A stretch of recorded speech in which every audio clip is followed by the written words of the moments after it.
구독과 좋아요, 알림 설정에 진심으로 감사드립니다. 트럼프가 또다시 논란을 일으키며 국제 방산 무대에서 파장을 만들고 있습니다. 28일 해외 방산 소식에 따르면 트럼프는 캐나다를 미국의 51번째 주로 받아들일 의향이 있다고 언급했습니다. 캐나다가 0달러로 미국의 일부가 된다면 무료로 방공망을 보호해주겠다고 밝혔습니다.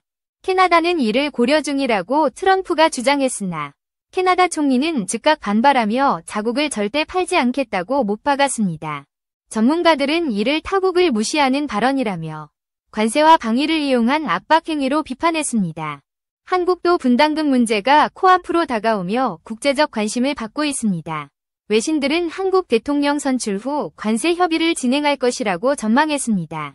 협상이 제대로 이루어지지 않을 경우를 대비해 현재 국력을 다져야 할 때입니다.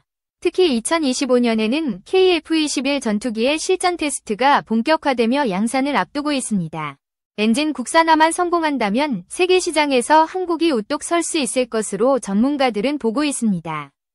5월 28일 방산 소식에 따르면 두산 에너빌리티가 KF-21에 탑재된 기존 엔진보다 성능이 향상된 항공기 엔진 개발에 돌입했습니다.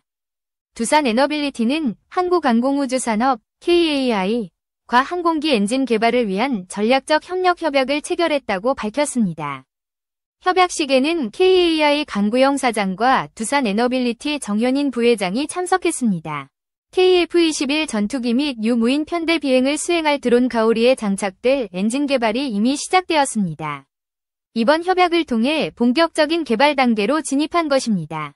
현재 KF-21에는 한화에어로스페이스가 미국 제너럴 일렉트릭과 라이선스 계약을 통해 제작한 F414 엔진이 탑재되어 있습니다.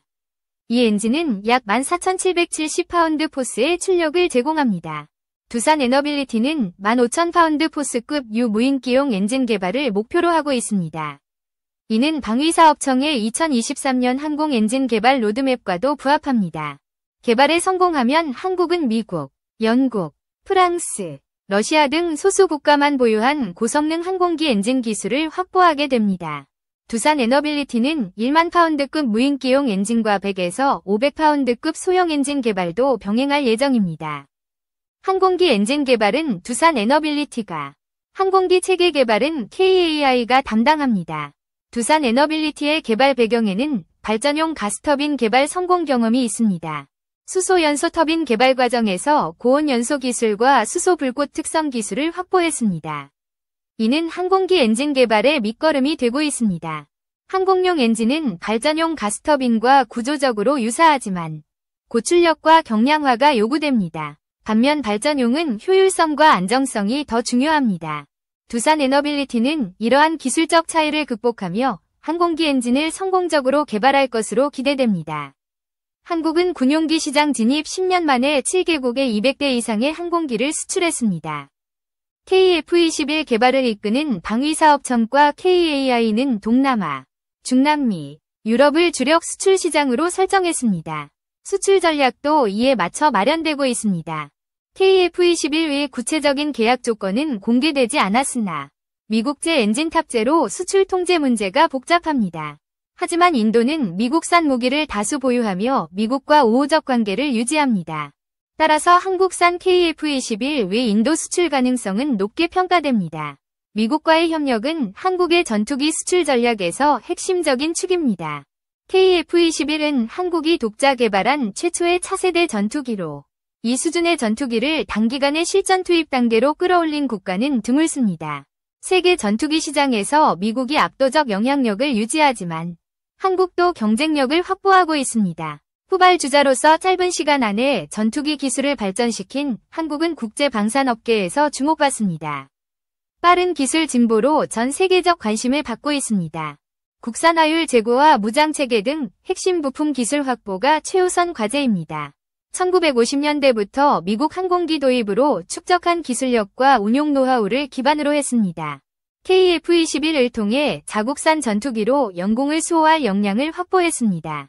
공대공 무장 시스템도 국산 기술로 전환하려는 움직임이 빠르게 추진됩니다. 2022년 말부터 본격화된 KF-21용 단거리 공대공 미사일 개발은 성과를 내고 있습니다. 장거리 공대공 유도탄 개발도 마무리 단계에 이르렀습니다. 국방과학연구소 ED는 KF-21용 A4 레이더와 연계해 완전한 국산 무장 플랫폼을 구축합니다. 전투기의 핵심은 우수한 기동성과 강력한 무장 탑재 능력입니다. 무장이 없는 전투기는 민간 항공기와 다를 바 없어 본연의 임무를 수행할 수 없습니다. ED는 KF-21의 무장 적합성과 국산화에 집중하고 있습니다.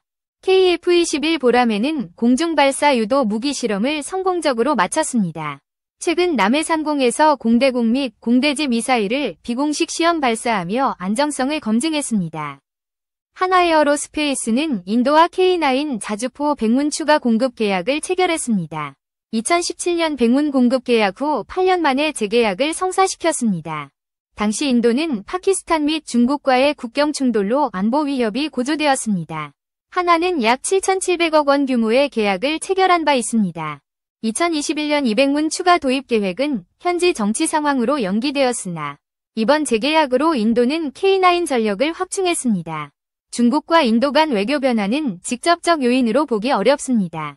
로이터는 브릭스 정상회의 전 인도와 중국이 국경 병력 배치에 합의했다고 보도했습니다. 양국의 오랜 갈등은 복잡한 역사적 배경을 안고 있습니다. 중국의 티베트 강제 점령 이후 긴장이 심화되었습니다. 최근 양국 관계는 다시 긴장 국면으로 접어들고 있습니다. 2020년 라다크 지역에서 양국군이 충돌하며 다수 사망자가 발생했습니다. 이후 간헐적인 무력 충돌이 이어지고 있습니다. 인도는 안보 불안에 대응해 중국과의 공동 프로젝트를 중단하고 중국계 기업 규제를 강화했습니다. 미국 주도의 쿼드에 참여하며 대중 압박을 높였습니다.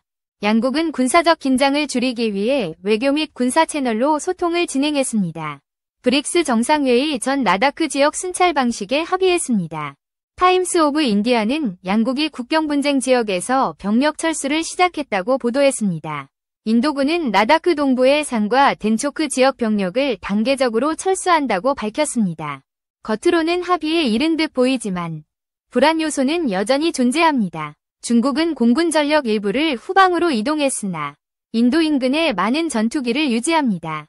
이 배경에서 인도는 K9 자주포를 추가 도입하고 한국 전투기 도입을 검토합니다. 인도 국방장관은 공군이 필요로 하는 전투기가 최소 200대 이상 많다고 언급했습니다.